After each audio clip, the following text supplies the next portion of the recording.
Mike, it's always good to see you here at the 2009 Husker Harvest Days. I look forward to this every year. Most importantly, you being a farmer here in the state of Nebraska and recognizing some of the things here that we have at the new AGCO display. What seems to catch your eye right now here today? Well, it'd be the new Flex Draper for sure, and the new B Series tractors. They're introducing them here today, and we actually have one of the tractors ordered. One of them could be ours here. We don't know yet. So. Oh, good. Well, we talked about here the Flex Draper because behind, obviously here, we've got a picture of a transverse, and it looks like it's hooked up to this mammoth 40-foot Draper that we have here. You know, obviously the DynaFlex is something out here that Nebraska farmers, especially, obviously where soybeans are king. You know, what's your feeling about what you like about what you see on the new DynaFlex? The first thing that comes to mind is getting rid of the adapter. I mean, all the hydraulic drives, the hydraulic motors, it's manual driven, less maintenance. The hydraulic cylinders for the down pressure you can change out on the fly.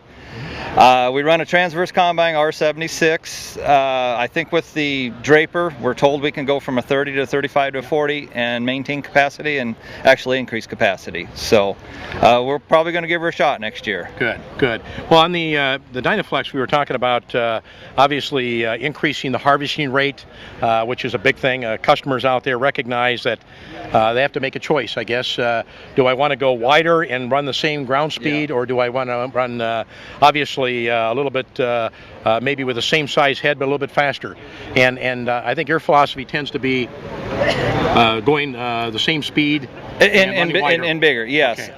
I've been around the Drapers a couple of years, not in our soybeans. You know, I'm South Central Nebraska. We don't have hills. I just come from a good friend of mine where we elk hunt in Idaho. We got to run a rigid Draper in heavy barley, 130-40 bushel barley this year, and it just is so smooth. I mean, it just lays them in there and goes in. I think this will be a super deal in soybeans. And out there, they call them hills, we call them mountains here, where they call us flatlanders. The Gleaner out there, that transverse, is the only one we can seem to keep the barley in. We've had the other colors there. I've been with him and he's run them, and come spring when they water it or to get the volunteer up, it's just night and day difference. The accelerator rolls are the key. Yeah. Well, and I think, Mike, out there, as you probably recognized, 134 bushel barley, you've got a tremendous amount of crop mat that you're trying to deal with. A lot of material. and I guess to your point, the accelerator rolls to me are the two-stage cleaning, the ability to really pre-clean the majority of the crop before it hits a pneumatic area, is what makes the transverse combine really what it is. I truly believe that. We started, you know, I'm the fourth generation, or my son is fourth generation Gleaner family. The people, the company to deal with is just fantastic. I've been through 2 dealers now, one's retired, and they're just super. The support's there. We started with the A's. I think my first one was probably an A2 or a C2 that I run. You know, my son now has evolved a little bit bigger, faster, heavier, more dollared machines, but we like them. They're simple to work on. I just really like my R Series combine. It's the simplicity. I really appreciate that. So, and they're always coming up. AGCO's good at coming up with new ways to invent the wheel. I know that's an old cliche, but it truly is here with this Draper. I mean, they just simplified the thing. And you know, we're in today's standards, simple is better sometimes. Yeah. Well, you know, it's kind of interesting as we look around the show. You take a look at you know, combines are getting bigger and they're getting heavier, and you know, obviously recognizing that it takes amount of horsepower just to literally carry to move or propel the combine through the field, as well as the fuel consumption. And Mike, you might want to comment a little bit. What are the things you see on, you know, the fuel consumption numbers with the R76, being the fact that it's a lighter but a, you know, welded mainframe, you know, solid foundation? What are those things that you like, you know, on that regard when it comes to fuel? The fuel. And I know the next versions will be better, because this new B Series tractor that we're talking about, sorry to get you off the combines, but when that comes, the urea they're adding is supposed to go back to like 15% better fuel consumption, and that will be, we need that. I mean, with $3, $4, $5 fuel, whatever it's going to be, if we can save some, that's great.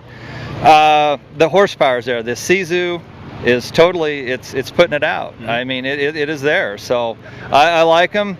When we were cutting barley, he has an 07 and an 09 combine. The little things that they do, this unloading system now is just super fantastic. You cannot believe, I run a grain cart one day, how much quicker one is.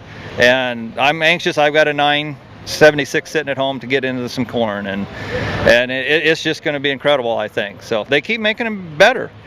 Well, and as we go now in the future here, one of the comments that I know I heard was they like the greater reach and the height of the new swivel unloader. Yeah, I run 12 row 30 heads, and we've always had an extension on anyway, so that just eliminated one step. Good. You know, from the welding shop, so we don't need that. So absolutely. One of the things I was going to comment about here, I think, is you know, we've grown to like the large grain bin capacities that we have on the Gleaner transverse, and obviously one of the things with the R76 is it's the largest you know, bin capacity that is standard on a Class 7 in the industry today, and obviously where your situation is, it's kind of nice where you've got the unloading rate to go along with the large bin capacity. And I know the AGCO people aren't gonna like this, but you said standard bin. Well, of course we got mowers on, you know, running the 12 row 30s, running 230, 240, 250 bushel corn. We can't make half-mile rows, so I'm comfortable. We had an R50 that held 300 and some bushel. I mean, I think you can go 50%. I don't recommend it, but they're there. I mean, I know other colors out there, they don't even want to even think about putting a mower or anything on. And you know, and ours will hold over 400, 450, but you need that to make these passes anymore, to break these fields open. So, and I don't know, with the Monsantos, the DeKalbs, the seed companies, they're saying 300 bushel corn here in the next 20 years. So, and we're gonna have more bushels, more mass, everything, and you know, and to keep it nimble, light. That's the key to an R too. Like you say, we're what, 28, 9,000 pounds versus the 38, 39, 40,000 pound machines. And if they're going to want to keep going to 9, 8, 9, and 10s as a standard, you know, routine, they're going to get heavier and heavier to carry it. Certainly. I mean, so then your compaction and stuff. So, well, and that was the other thing I was going to mention here is now the more weight you put in there, now you have those other issues. Yeah. And compaction is a major one right now. And some of the tire technology, some of the Michelin tire technology that's available out there now on the Gleaner machines, give you the capability to spread that, you know, it is. And I know that the 2010 new combines coming out, I think we roll every year, so we've got our new order in already. So we're going to the 20.8 42 Michelins, and there again, like you said, the Michelins, we're putting bigger tires on the back to carry this weight and distribute it. Now we switched to a no-till situation down there in south central Nebraska too, so we were on ridges, it worked well. It's just my son went to college now, and he'll be gone for 3 or 4 years, and we need to have one man can do more things with no-till. Exactly. So I hope, you know, we got a new AGCO white planter here a year ago, and hopefully that'll work in the no-till. I'm sure that it will. Well, Mike, it sounds like everything as things have changed here in the ag scene, especially on your farm.